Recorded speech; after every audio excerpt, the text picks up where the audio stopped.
Veamos entonces un ejemplo de regresión lineal simple con enfoque bayesiano.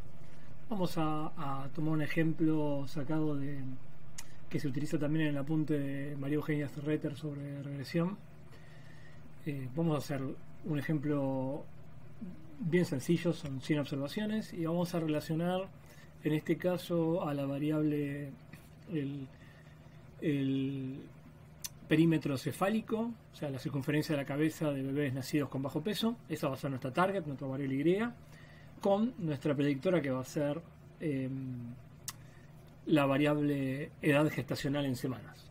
Entonces, esa va a ser nuestra idea, nuestra predictora va a ser la edad gestacional, y vamos a establecer un modelo muy sencillo, que es este modelito, en el cual pensamos que la Y, el tamaño de la cabeza de los chicos, se relaciona en promedio mediante una relación lineal con la edad gestacional. Entonces, vamos a modelar, en este caso, estos tres parámetros, alfa, beta y sigma, con estas distribuciones. En el caso de alfa le vamos a poner una normal centrada en 0 y con un parámetro de dispersión tau igual a 100, bastante grande. Lo mismo vamos a poner para el parámetro beta, y le vamos a poner al sigma una distribución exponencial con lambda igual a 0.1. Y esa va a ser la especificación del modelo bayesiano que vamos a poner.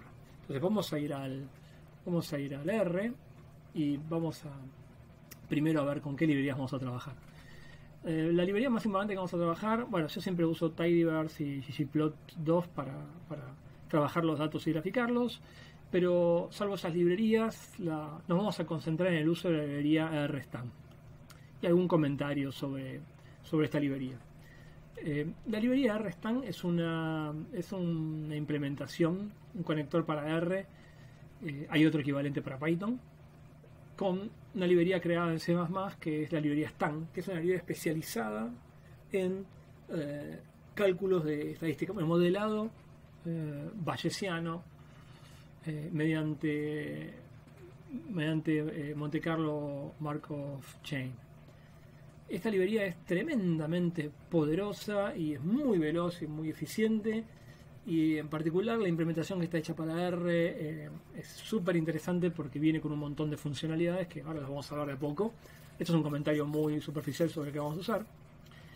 En particular esta librería rstan se acompaña muy bien con esta otra librería que es ShinyStan, que tiene implementación de un Shiny para poder observar y diagnosticar el resultado de ajustes bayesianos.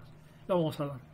Después, esta librería rstan tiene un montón de wrappers más básicos y más sencillos. Uno de ellos es este rstan ARM, que lo que hace es simplemente facilita la vida al usuario de R para poder escribir modelos bayesianos, que después a su vez son corridos utilizando la librería rstan, y a su vez son corridos utilizando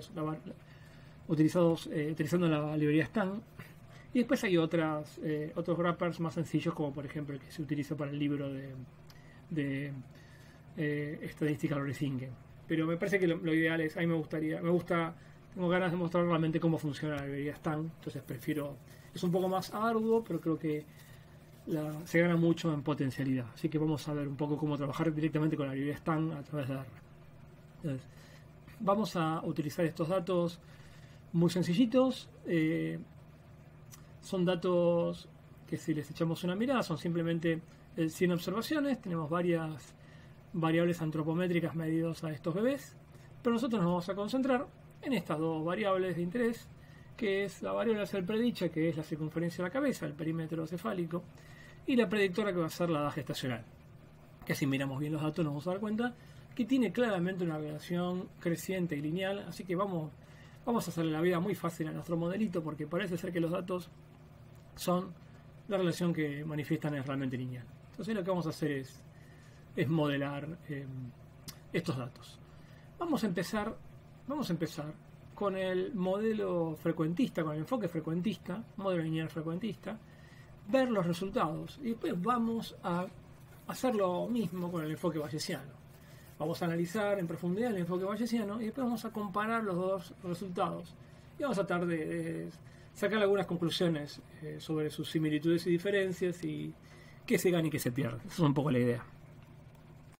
En el enfoque frecuentista vamos a a estimar mediante una regresión por mínimos cuadrados la relación entre el tamaño de la cabeza y la edad gestacional. Y lo que vamos a ver son los resúmenes básicos de información de haber aplicado este modelo. Entonces, lo primero que vamos a ver es el summary de este ajuste lineal por mínimos cuadrados. Y cuando usemos el ajuste, lo que observamos es que tanto el intercept como el coeficiente que acompaña la covariable son claramente significativos. Este es el que hemos llamado alfa y este es el que hemos llamado beta. Vemos que la estimación de alfa del intercept es básicamente 3.91. En el caso de el coeficiente que acompaña la variable edad gestacional es claramente y significativamente positivo y vale más o menos 0.78. Y también tenemos la estimación de nuestro sigma, que nos arroja un valor de 1.59. Entonces tenemos, en el modelo clásico, como hemos mencionado en la charla un poco más teórica, tenemos una estimación de nuestro alfa sombrerito, nuestro beta sombrerito y nuestro sigma sombrerito. Y por supuesto, utilizando las propiedades distribucionales de los estimadores, podemos evaluar los p-valores como están en este caso. Por lo menos acá están representados para alfa y para beta, que vemos que son significativos. Vemos también un R cuadrado de 0.60, 0.61. Vemos que es un modelo razonable y echémonos una mirada un poco a cómo luce la recta ajustada. Y podemos ver que a grandes rasgos la recta ajusta los datos, es un poco la relación que hemos visto, que es lineal, y vemos que básicamente la estimación es razonable. Pensemos de nuevo, y esto me parece interesante volver a repensar qué es lo que estamos modelando en este caso. En este caso lo que estamos modelando es, recordemos esto, estamos pensando que para un valor de x fijo tenemos una variable y que es normal, que se distribuye a lo largo de un valor, que sería su media, que se obtendría si yo condicionara en el enfoque bayesiano alfa y beta, y en el enfoque clásico no tengo que condicionar porque están fijos, se movería este y en torno al valor de alfa más beta por x. Eso es lo que estamos viendo en este caso. Esta recta de alguna manera trata de estimar la esperanza de y, el centro de esta normal, que es por supuesto distinta en términos de su media para cada valor de x que yo planteé. Eso es lo que estamos viendo acá. Esta recta lo que modela es la esperanza condicional de y dado de x. Y ese es el modelito. En el caso frecuentista, como alfa y beta están fijos, lo único que está haciendo esta recta es ser una estimación de esta componente determinística que modela la esperanza de y condicional x. Y eso es lo que estamos mirando en este caso. Bien. Entonces, estos son los resultados del modelo lineal con el enfoque frecuentista. Y lo que vamos a hacer ahora es aplicar la prueba bayesiana. Entonces, ¿qué es lo primero que tenemos que hacer? Lo primero que tenemos que hacer es cargar los datos en una estructura que después le sirva a la librería Stan. Entonces, en este caso, lo que hacemos es crear una lista que tiene los datos básicos con los que vamos a trabajar. Entonces, esta lista tiene primero en n la cantidad de observaciones, que en este caso es 100. P es la cantidad de variables, en este caso es 2. Acá estamos contando también el intercept. Ya tenemos un alfa y un beta, que es lo que vamos a modelar. Nuestra variable y, que es la circunferencia de la cabeza, el primero cefálico, y la variable predictora, que es la edad gestacional. Entonces, dentro de DAT tenemos un listado con toda la información que va a necesitar Stan. Y algo tremendamente importante es construir el modelo bayesiano. O sea, de alguna manera tenemos que decirle a Stan,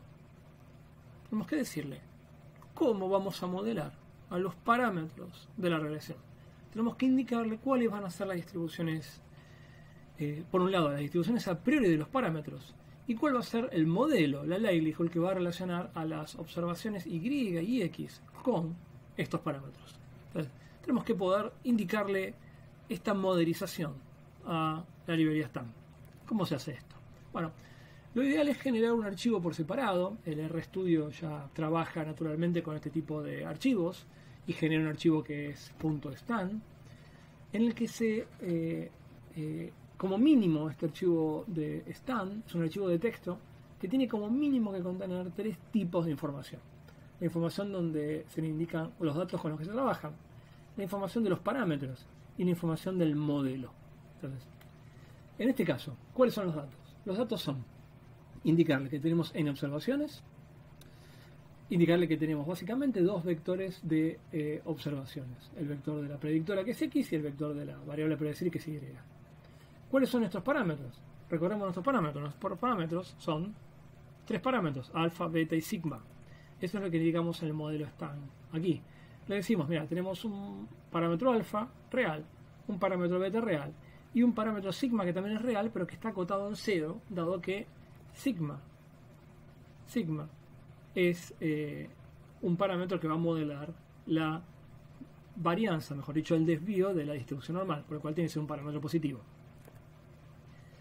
Por último, el componente que va en el archivo de texto Stan, que genera el modelo, es la componente del modelo propiamente dicha, donde le indicamos primero la verosimilitud, cuál es el modelo que relaciona Y con X y los parámetros. Y acá le estamos diciendo que Y se distribuye como una normal, que tiene como valor media nuestro modelo lineal, alfa más beta por X, y tiene como desvío el parámetro sigma. Entonces vean exactamente que esta línea que está acá, toda esta línea, está modelando exactamente, está modelando la verosimilitud. Y estas líneas le están indicando cuáles son los modelos distribucionales para los tres parámetros en cuestión. Para alfa, que es un modelo normal centrado en 0, acá que me quedó un 0 más. Para beta, otro modelo normal también centrado en 0, ambos con desvío 100. Y le estamos poniendo una distribución exponencial con parámetro lambda igual a 0.1 para el parámetro de sigma. Entonces, si vemos un segundito, vamos a ver que estas cuatro líneas del modelo son exactamente estas líneas que están acá, que teóricamente definen al modelo bayesiano. La distribución de la likelihood y la distribución de las priors. Entonces, esto que está acá es la información básica que requiere Stan para generar el modelo bayesiano. Entonces vamos a volver de nuevo al R y vamos a ver cómo hacemos ahora para correr un modelo en Stan. Bueno, vamos a correr ahora el modelo en Stan. Lo que vamos a hacer, vamos a dejarlo corriendo, va a llevar unos segundos. ¿Qué es lo que estamos haciendo específicamente? Bueno, en este llamado le estoy... corrió muy rápido porque ya lo había corrido antes, aquí hay una pequeña trampita, pero en general demora unos 30-40 segundos, un poquito menos que un minuto. ¿Qué es lo que hicimos acá? Yo le indiqué que tenía, en particular en mi máquina, trabajando con 4 cores, así que eso acelera mucho el proceso, dado que una ventaja que tiene este approach bayesiano con el procedimiento de Monte Carlo Markov Chain es que se puede paralelizar muy fácilmente. Todo funciona de forma paralela, así que si no tiene muchos núcleos más rápido es. Y lo que estamos haciendo acá es decirle a Stan, corriendo el modelo, guardando el objeto en el objeto ajuste. Y lo que le estamos diciendo básicamente es, mira,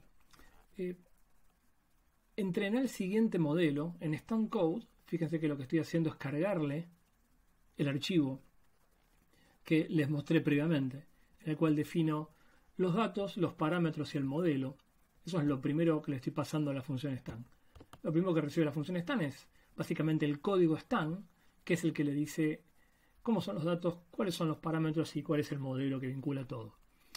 Lo segundo es pasarle directamente los datos. Esta estructura DAT, esta lista que habíamos armado previamente, que tiene el n, la cantidad de covariables, x, y y x, el target y la covariable. Y después lo que se le pasa básicamente es cuántas cadenas de Monte Carlo va a armar. Eso lo vamos a ver después en algún detalle cuando cuente un poquitito cómo es el método de inferencia. La cantidad de iteraciones, esto es cuántas simulaciones para este vector de tamaño 3 del parámetro tita que tiene alfa, beta y sigma vamos a estar generando, de las cuales, de las 4.000 iteraciones, las 4.000 muestras que vamos a generar, 1.000 van a ser utilizadas en el proceso de warming up. ¿Qué es esto del warming up? Lo voy a contar sencillo, después lo vemos en más detalle, pero básicamente cuando el método de Monte Carlo Markov Chain empieza a generar estimaciones de los parámetros beta, las primeras no están en una situación de distribución estacionaria, todavía no han convergido a la distribución a posteriori que queremos estimar. Entonces las primeras realizaciones de los parámetros no son representativas de la distribución final, por lo cual esas no son tomadas en cuenta en la inferencia, y son esas 1000 primeras que de alguna manera estoy tirando, y las otras 4000 menos 1000, las otras 3000 son las que son utilizadas realmente para hacer la inferencia de la distribución a posteriori. Este parámetro fin por default ahora se pone igual a 1 porque realmente no es necesario. Esto es para ocupar menos memoria, pero el proceso es muy eficiente, así que esto fin igual a 1 quiere decir que no tira ninguna observación y hace todo el análisis con todos los datos. Y lo que hacemos después es directamente mostrar el resultado más importante, que es ver cómo fue la generación de estas muestras de los 3 parámetros de interés. De nuevo, recordemos que lo que estamos interesados es en calcular la distribución a posteriori de estos 3 parámetros, que a priori le damos estas distribuciones.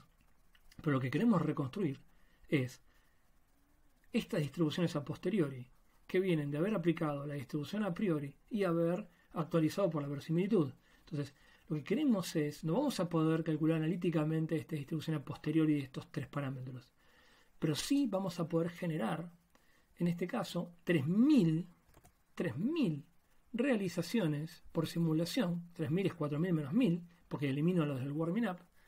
3000 realizaciones de la distribución a posteriori, con las cuales yo voy a poder inferir la distribución de cada uno de estos parámetros.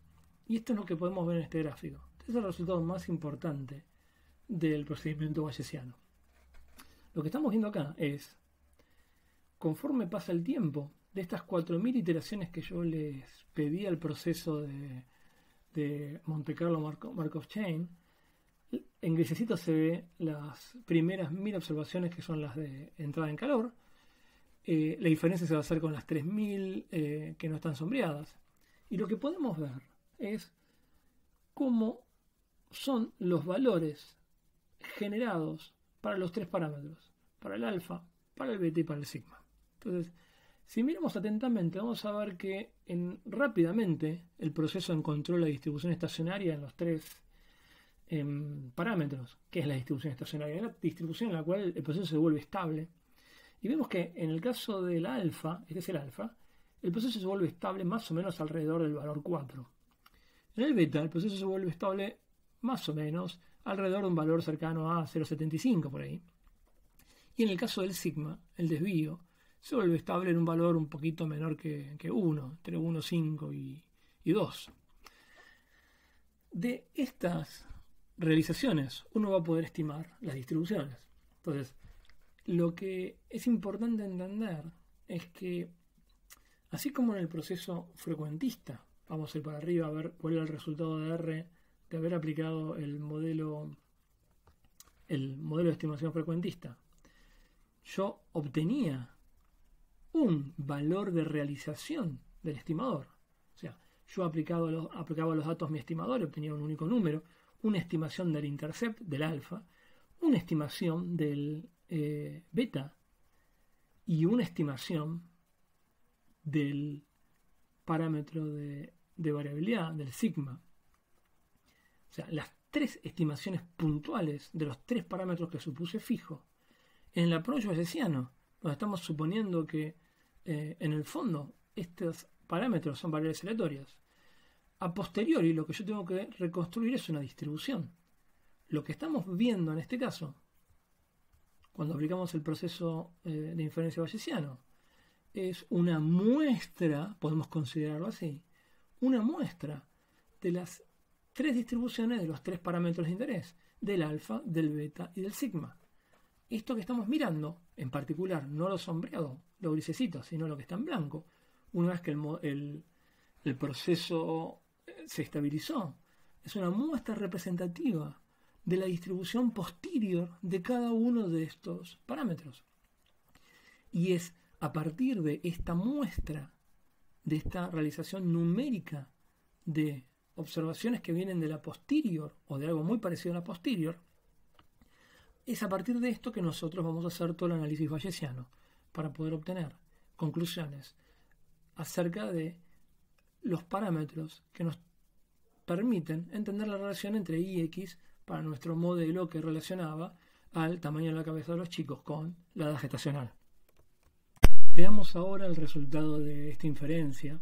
Vamos a mostrar la impresión del objeto, que lo llame ajuste, y vamos a ver la aplicación del método plot a este ajuste. Primero vamos a ver el resultado del modelo, que es lo que arroja naturalmente Stan como resultado. Y veamos que lo que arroja es un resumen, y de nuevo hay que pensar qué es lo que estamos mirando acá. La primera columna es la media de las realizaciones del proceso que estima la posterior de cada uno de los parámetros. En particular, el parámetro alfa, el parámetro beta y el parámetro sigma. Y veamos que el método está reportando como valor promedio de las observaciones que vienen de la posterior de alfa, el valor 3.85 en promedio, y el beta 0.78 y el sigma 1.61, que si lo miramos bien, los valores son extremadamente parecidos a los valores del método clásico de estimación por mínimos cuadrados. 3.91, 0.78 y 1.59. Son muy parecidos los valores, no difieren en gran medida. No son exactamente iguales, no tendrían por qué serlo, pero son muy parecidos. Los valores son extremadamente parecidos. ¿Qué es lo que adicionalmente obtenemos? No solamente los valores medios de la distribución a posteriori de cada uno de los parámetros, sino que aparte podemos tener, como tenemos una aproximación de la distribución a posteriori, podemos tener en particular una noción de desvío de estos valores. Y tenemos información también podemos generar información sobre los cuantiles de la distribución a posteriori. Otra forma de ver los resultados es mirar un gráfico en el cual podemos observar cómo son estos parámetros de desvío y de valor medio de la distribución a posteriori de los tres parámetros. En este gráfico lo que podemos ver es cómo es el comportamiento promedio de las distribuciones a posteriori de los tres parámetros, con un intervalo se llama intervalo de credibilidad, entre qué valores con mayor probabilidad se encuentran el parámetro poblacional, alfa, beta y sigma respectivamente.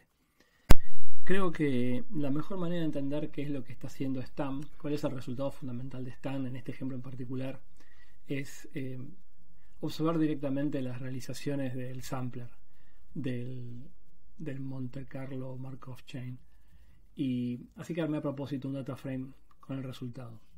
Fíjense que no importa cómo lo extraje, si uno extrae el muestreo de los tres parámetros de alfa, de beta y de sigma, son los tres parámetros de nuestro modelo, lo que podemos ver es que en el fondo, cuando observamos esto, estamos mirando las distribuciones o resúmenes de las distribuciones univariadas de los parámetros. Pero en el fondo, y acá está la potencia, creo que es una de las grandes ventajas del approach bayesiano, lo que uno obtiene directamente son muestras de la distribución multivariada posterior. Entonces, cada una de estas, fíjense que acá estoy extrayendo los 4.000 iteraciones, las 4.000 realizaciones del sampler de la distribución a posteriori multivariada en dimensión 3 de los tres parámetros del problema. Cada una de estas filas es una realización de la distribución a posterior, que por supuesto en los primeros valores, como la cadena está entrando en calor, es el warming up. Esto no caracteriza la distribución estacionaria, no está en estado estacionario, entonces no caracteriza la verdadera posterior. De hecho, si miran los valores van a ver que son raros. Fíjense, por ejemplo, valores de beta negativos, cuando sabemos que los valores de beta, cuando convergen más o menos a un valor cercano a 0,70. Fíjense que acá tenemos valores negativos, pero es porque en las primeras realizaciones todavía el sampler no convergió a la distribución final. Pero si miramos, avancemos un poco más y vamos a estar más avanzados, ya vamos a ver que los valores son más coherentes. Fíjense, los valores de alfa tienen valores 2, 3, 4, los valores de beta oscilan en torno al 0,70 y los valores de sigma tienen valores 1 y pico, 1,50, 1,70. Y fíjense un segundito, esos son los valores resultantes del sistema, del modelo, en valores de beta cercanos a 0,70, sigma 1 y pico, y valores de alfa que están más o menos entre 2, 3, 4, 5, 6. Y eso es lo que estamos viendo acá. Y esto es importante entender, que en realidad el resultado que tenemos es una muestra tan grande como querramos de la distribución multivariada, porque eso es muy rica la información que nos está dando en términos de el ajuste del modelo. Por ejemplo, una linda manera de visualizarlo es utilizar la función pairs, aplicárselo al objeto ajuste, y tenemos las proyecciones bidimensionales de los parámetros. Entonces podemos ver, por un lado, en el eje, en la diagonal principal, podemos ver cómo son las distribuciones univariadas de las estimaciones de los tres parámetros, pero fuera de la diagonal podemos ver el comportamiento bivariado. Y fíjese qué interesante, por ejemplo, la baja correlación que hay entre beta y sigma, o entre alfa y sigma. Pero como estamos en un modelo lineal simple, vemos, y es razonable encontrar esto, hay una altísima correlación negativa entre el intercept y la pendiente. Y esto es lógico, porque obviamente valores de pendientes más grandes son solo compatibles para ajustar más o menos bien a los datos con valores de intercept más bajos, y viceversa. Eso es fácil de entender cuando uno mira una recta. Entonces, este tipo de resultados permite, no en este caso tan trivial de un modelo de regresión simple, pero en casos más complejos, permite entender bien cuando hay problemas en el muestreo y problemas en la estimación de algunos parámetros del modelo, por problemas, por ejemplo, de altísima correlación en la estimación. Por último, para analizar los resultados del ajuste que hicimos en Stan, vamos a utilizar una funcionalidad que viene incluida en la librería ShinyStan, que es extremadamente interesante, que nos permite automáticamente desde el R generar un Shiny que nos muestra el diagnóstico y las estimaciones del modelo Stan. Entonces, esto simplemente en el fondo es muy completo, pero es sencillo lo que hace. Arma un Shiny, un prototipo con el análisis del resultado del ajuste. Entonces, lo que podemos ver, por ejemplo, no lo vamos a ver en forma exhaustiva, pero simplemente una mirada por arriba, podemos ver que si miramos los parámetros, acá podemos elegir el parámetro en cuestión. Vamos a elegir, por ejemplo, beta, la estimación de beta. Vamos a elegir beta. Y lo que podemos ver es cómo son las realizaciones del muestreo de beta. Y esto está hecho con un plotly, así que imagino que podemos hacer un zoom. Y podemos ver que aparecen 3 series de realizaciones. Y eso tiene que ver porque nosotros cuando corrimos Stan vamos a mirar un poco el resultado del ajuste. Yo no hice hincapié en eso, pero podemos verlo brevemente. En el fondo, en este caso, Stan corrió 3 cadenas de Monte Carlo Markov Chain, 3 cadenas para generar las simulaciones de la distribución posterior de los parámetros. Entonces lo que estamos mirando en este caso es el comportamiento, la serie temporal de simulaciones de las 3 cadenas generadas. Y a la derecha podemos ver la distribución combinada de las 3 cadenas. Y eso lo podemos ver para cada uno, podemos hacer este análisis para cada uno de los parámetros. Y después es tremendamente importante, pero cuando uno ajusta modelos más complejos, donde realmente uno tiene un interés genuino por saber cuánta confianza tiene en la inferencia de cada uno de los parámetros y al modelo en el que está llegando, hay muchísima información muy importante sobre el proceso de convergencia y el ajuste del modelo. Entonces uno puede evaluar la likelihood en la posterior, uno puede tener información acerca de la credibilidad que uno tiene en el sampler, si en qué medida convergió y cuán seguro uno está de haber llegado en esta distribución estacionaria a la verdadera posterior del modelo. Este Shiny te permite observar todo ese tipo de cosas. Es realmente muy bonito y es un chicho adicional que viene con el paquete, que ayuda a entender muchísimo el resultado del ajuste de Stan. Y ahora sí, este va a ser el último video de esta parte. Me había olvidado de hacer la comparación entre los resultados del approach bayesiano y el clásico en términos del ajuste a los datos. Entonces, a ver, lo que vamos a hacer es comparar mirando los datos como da el ajuste clásico y el ajuste bayesiano. Entonces, lo primero que voy a hacer es extraer del ajuste bayesiano las estimaciones de alfa y de beta, que como tenemos una distribución de alfas y betas, vamos a quedarnos, por ejemplo, uno podría quedarse con el valor más probable, en este caso vamos a extraer la media, así que utilizo una función que se llama getPosteriorMean, pero vean que cuando uno hace getPosteriorMean y le pide, por ejemplo, del parámetro alfa, vamos a ver que lo que devuelve es la media de cada una de las simulaciones de las 3 cadenas que le pedimos armar y a su vez la media combinada de las 3 cadenas, que es la que vamos a utilizar. Entonces me voy a quedar con el cuarto elemento devuelto por Stan, tanto para el parámetro alfa como para el parámetro beta. Y lo que vamos a hacer es superponerlos en un gráfico a los datos. Entonces vamos a ver un poco el gráfico y vamos a ver en este caso que tenemos en rojo, la línea punteada roja, vamos a tener el ajuste frecuentista y en azul vamos a tener el ajuste del enfoque bayesiano. Y podemos verificar que son, a los fines prácticos de los datos, exactamente iguales. Entonces, ya vemos que hemos utilizado un enfoque completamente distinto, con priors completamente, de alguna manera, arbitrarias, y hemos tenido el mismo resultado. Hay que pensar que tenemos 100 datos y tenemos una relación claramente muy lineal y muy sencilla, y es lógico que no difieren. En próximos videos vamos a probar algunas capacidades que nos da el enfoque bayesiano. En particular, vamos a ver cómo el enfoque bayesiano nos permite protegernos ante existencia de outliers, cómo podemos simular comportamientos robustos con el enfoque bayesiano.